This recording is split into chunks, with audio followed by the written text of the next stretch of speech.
dia ampifaliana sy ampitiavana ary amin'ny anara mahafinaritra Jesosy tompondray no iarabanantsika rehetra mpanaraka sy mpanjohy ny fandaharantsika Jesosy Kristy sy ny fahagagana taony, Jesosy Kristy sy ny tsiovany ho maly sy anio ary mandrakizay.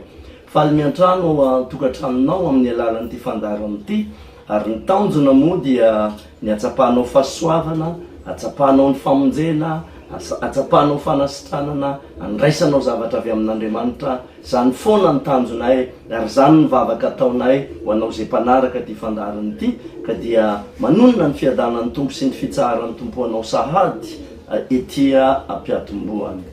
Androany tsika dia mba amaly fanontaniana somary mety misy olona mieritreritra hoe zany fanontaniana zany ve dia tsy ho hain'ny olona, tsy efa fantatry ny olona ve zany, fa tsy maninona fa misy zavatra malina be mantsy atao anatin'ny Baiboly. Ndre mandeha Jesosy eo amin'ny filazantsarany Matthieu toko fa 4 dia ny andininy 3:10, Matthieu toko fa 4 dia andininy 3:10 dia nametraka fanontaniana tamin'ny mpianatra izy. Zao ny fanontaniana napetrany hoe ataon'ny olona ho iza moa ataon'ny olona ho iza moa ny zanak'olona. Zany hoe androany aho zany dia te hametraka fanontaniana aminao koa hoe fantatrao ve Jesosy?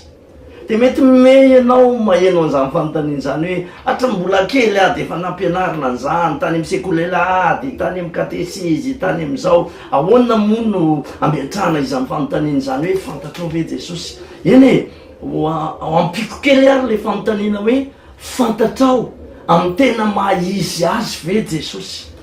Tena fantatrao amin'ny tena mahizy azy ve Jesosy? Zany hoe tena le maha Jesosy amin'ny Jesosy mihitsy ve no ahafantaranao azy? Izao mantsy ry havana, raha mamaky ny Korintianina 2:2 tsika dia ny Baiboly dia milaza hoe misy mitory Jesosy hafa. Matoa ny tenin'Andriamanitra miteny an'izany dia misy Jesosy hafa zany, ka sao dia mba le Jesosy hafa ny fantatrao. Ary raha mijery koa isika ny tanjonay moa n'ity fandaharana ity dia ny hoe ampiseho mihitsy hoe Jesosy tsy miova, Jesosy manao fahagagana. Dia ozy aho hoe tena zay Jesosy zay ve le fantatrao, sa le Jesosy tsy manao fahagagana intsony, sa le Jesosy efa tsy miasa intsony, sa le Jesosy efa nilaozany toetrandro, sa le Jesosy efa maty mihitsy aza angamba ny mety ho fieritreretanao azy. Marina fa maty teo ambony hazo fijaliana izy, fa nitsangana tamin'ny maty izy tamin'ny andro fahatelo, velona mandrakizay izy. Ary zay no mahatonga ny Hebreo 13:9 nazy hoe Jesosy Kristy no tsy miova ho maly sy anio ary mandrakizay. Dia hoy aho aminao hoe tena fantatrao amin'ny mahizy azy ve Jesosy? Tena fantatrao amin'ny maha Jesosy amin'ny Jesosy mihitsy ve izy? Sa Jesosy ny antoko-pivavahana ny fantatrao, Jesosy ny religion ny fantatrao, Jesosy ny fombafomba-pivavahana ny fantatrao, fa tsy Jesosy avy amin'ny Nazareta. Androany aho dia te hampianatra anao sy te hampiseho aminao fa Jesosy avy amin'ny Nazareta no tokony ho fantatrao, satria io Jesosy avy amin'ny Nazareta io ny mpamonjy, io Jesosy avy amin'ny Nazareta io ny mpanafaka, io Jesosy avy amin'ny Nazareta io ny mpandrasitrana, io Jesosy avy amin'ny Nazareta io no tsy miova ho maly sy anio ary mandrakizay. Malasa ny saina raha mamaky n'ity tenin'Andriamanitra ty ianao. Jereo ange ao anatin'ny Baibolinao hoe Asan'ny Apôstôly 7:20 dia ny 5:20 dia zao ny voalazan'ny tenin'Andriamanitra hoe le fanaratsy tao anatin'ny olona mihitsy no niteny tamin'ny zanaky Sikeva hoe fantatro Jesosy. Zany hoe ny devoly zany dia tena mahalala ny Jesosy. Ary rehefa mijery ny filazantsarany Marka 5:5 dia lay demoniaka tany Gadarena dia niteny vao nahita ny Jesosy izy dia hozy izy hoe tonga andringana anay sahady mialohan'ny fotoana va ianao. Tena fantatry lay devoly mihitsy Jesosy hoe mpandringana azy, fantatry lay devoly mihitsy Jesosy hoe mpandrava azy, fantatry lay devoly mihitsy Jesosy hoe tena adversairany. Ka hoy aho aminao androany, tena fantatrao ve Jesosy? Izao no voalazan'ny soratra masina ao amin'ny filazantsarany Matthieu 7:20 dia ny 4 sy ny 5 rehefa naintin'i Jesosy nitokana tany atendrombohitra Petera sy Jaona ary Jakoba dia nisy fahitana nitranga tao atendrombohitra. Nisy rahona avy any an-danitra nanarona azy ireo ary dia tonga tao anatin'io rahona io a Eli sy Mosesy. Ary dia voalaza ny soratra masina fa rehefa nieritreritra Petera ny hanao tranon'ilay telo ho an'i Jesosy sy ho an'i Mosesy ary ho an'i Eli dia niala le rahona ary dia niala teo koa Mosesy sy Eli ary Jesosy rery no sisa teo. Dia nisy feo tonga avy tany an-danitra manao hoe ity no zanako malalako izay sitrako.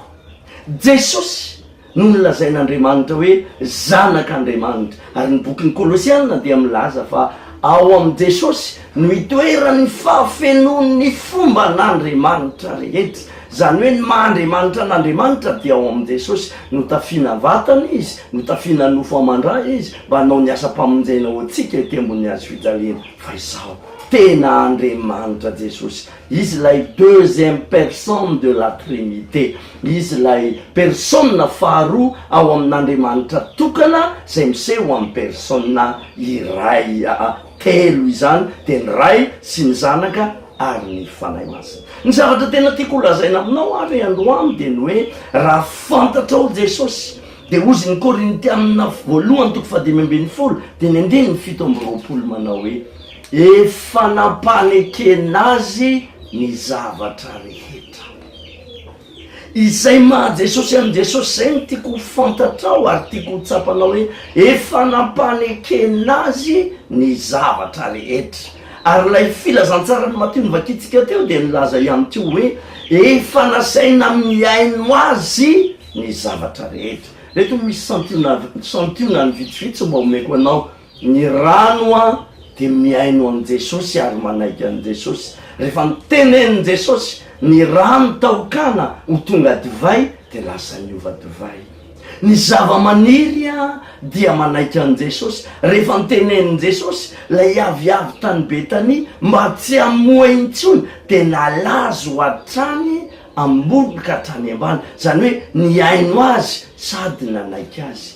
Ny rivotra sy ny ranomasina dia manaiky an'i Jesosy sady mahafantatra an'i Jesosy. Rehefa nandeha teny ambonin'ny ranomasina Jesosy sy ny mpianany niaraka tamin'ny Samokely dia nanonja be ny vadika tapoka ny toetrandro dia natopatopany ny alon-drano sy ny tohainy rivotra fatratra ireo mpianatra ireo dia miteny Jesosy tamin'izay hoe rivotra ry ranomasina mangina mitsahana dia tonga tony tsara ny andro. Hitanao fa manaiky an'i Jesosy ny rivotra sy ny ranomasina. Izany hoe mahalala an'i Jesosy koa ny rivotra sy ny ranomasina. Izany no tiako fantatrao androany fa manaiky an'i Jesosy ny zavatra rehetra, mahalala an'i Jesosy ny zavatra rehetra. Io devoly mampahory anao io mahafantatra amin'ny Jesosy io. Io olana mahazo anao io manaiky an'i Jesosy io. Io aretina tsy mety sitrana eo aminao io mahalala an'i Jesosy io ary manaiky an'i Jesosy. Ary raha vao tenenin'i Jesosy io dia iova ny zavatra rehetra. Eto dia teniteny aminao eto am-pamaranana nomen'i Jesosy fahefana ny mpanompon'Andriamanitra. Ny Marka toko 4:12 amin'ny 7:12 dia izy hoe amoaka demony amin'ny anarako izy dia ho afaka izany. Rehefa tenenina amin'ny anaran'i Jesosy zany io aretinao io dia ho sitrana. Rehefa tenenina amin'ny anaran'i Jesosy io fahotana sy fahazaran-dratsy mangejanao io dia ho afaka. Rehefa tenenina amin'ny anaran'i Jesosy io olana sy zava-tsarotra misy eo amin'ny fiainanao io dia angina ary tsara taka n'ilay rivotra sy ranomasina teny amin'ny Samokely sy nandehanan'ny mpianatra. Androany ary dia teaneo anao ny maha Jesosy amin'ny Jesosy.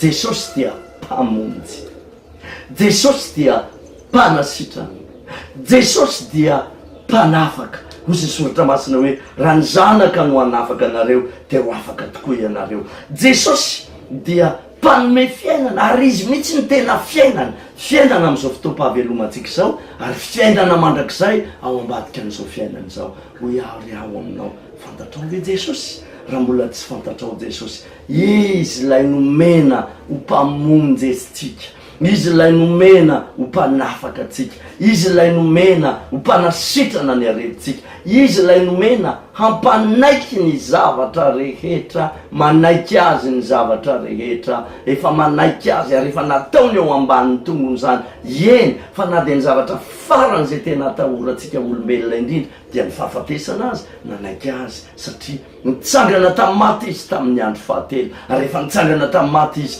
dia zao ny antsoantsony hoe ry fahafatesanao aiza ny herinao, ry fahafatesanao aiza ny fanondronanao. Dia ho ny soratra masina, ny fahafatesana no resena ka dia resy. Nanaiky an' Jesosy koa ny fahafatesana. Maneke an' Jesosy ianao androany dia ho voavonjy, maneke an' Jesosy ianao androany dia ho sitrana, maneke an' Jesosy ianao androany dia ho hafa. Eto mpamaranana, raha ho fantatrao Jesosy, hanao zavatra lehibe sady mangaga, tsy takatry ny saina eo amin'ny fiainanao izy. Efa nampanikena azy ny zavatra rehetra, ary efa miaino azy ny zavatra rehetra. Raha natona azy ianao dia atsapa azy zavatra lehibe ho ataon'Andriamanitra eo amin'ny fiainanao. Ho an'Andriamanitra neny voninahitra. Amen.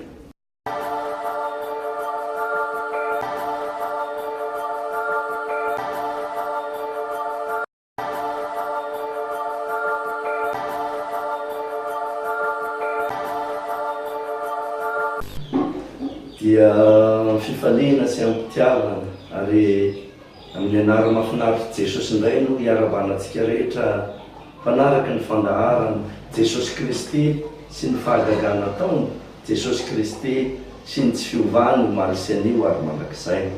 Androany dia efa mampiomana antsika rehetra zay manaraka ty fandaharana ty fa misy filazana programa ngeza be zay ho ataon'ny sinagoga efitrano fanovozan-kery ho atsika eto Mahajanga, ka dia zava-dehibe ny anarahanao tsara an'izany, anarahanao tsara ty fandaharana ty hatramin'ny farany mba henonao ny fizotran'ny programa rehetra izany.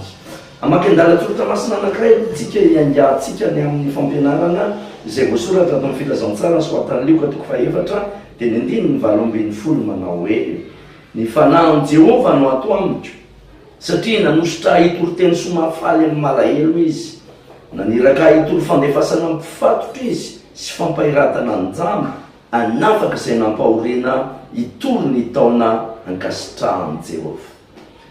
Jesosy Kristy no miteny eo ry havana, milaza hoe hiraka izy eto ambonin'ny tany, zany hoe misy mission ampanaovin'Andriamanitra azy. Ary zany hiraka mission ampanaovin'Andriamanitra azy zany dia nofiteniny Jesosy amin'ny teny anankitelo ao anatin'io andalatsoratra masina ny vakitsika io. Dia ny voalohany dia hoe amonjy ny mpanota, ny faharoa dia anasitrana ny marary, ary ny fahatelo dia hanafaka izay ampahoriana ho afaka. Izay no mission lehibe zay nanirahan'Andriamanitra ny Jesosy Kristy tety ambonin'ny tany.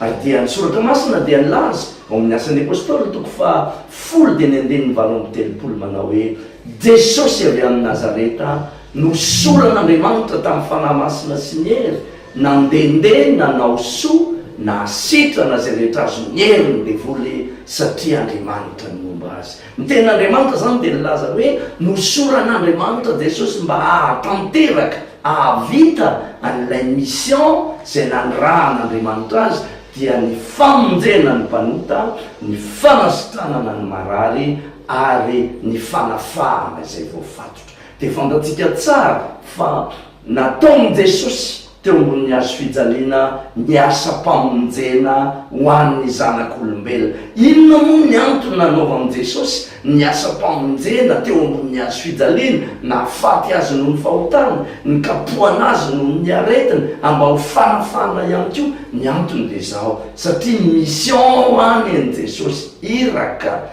Rehefa tapitra ny fotoana nanaovany an'ilay mission dia maty izy, dia nalevina ary nitsangana tamin'ny maty, dia nampiakarina ho any an-danitra. Zao anefa ry mpanaraka ny fandaharana ajaina, mialohan'ny akaran'i Jesosy any an-danitra dia napetrany amin'ny mpianatra na ihany koa hoe ireo mpanaraka azy ny hanatanteraka n'ilay mission na ilay hiraka tamin'ny alalany fanomezana ny fanahy masina.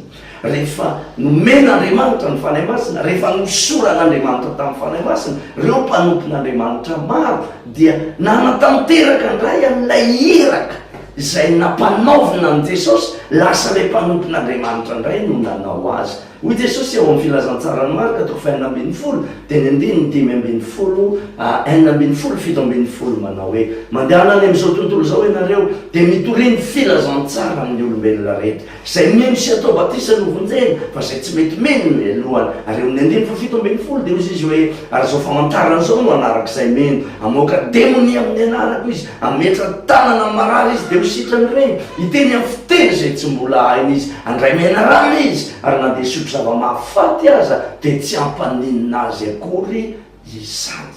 Nafindra any amin'ilay mpianatra na any amin'ilay mpanompon'Andriamanitra izay nosoran'Andriamanitra tamin'ny fanahy masina sy ny hery indray zany lay iraka na lay mission. Ao amin'ny filazantsara soatana Matteo 10 dia milaza manao hoe mandehana ianareo Jesosy mitoriny filazantsara amin'ny malahelo, sikotra amin'ny marary, diovy miboka, avoamy demonia, atsangaro ny maty, efa nahazo maimaimpona ianareo ka dia manomeza maimaimpona koa. Hitanao fa nafindra lay iraka, lay mission amin'ny mpanompon'Andriamanitra izay nosoran'Andriamanitra tamin'ny fanahy masina. N'Andriamanitra tolo.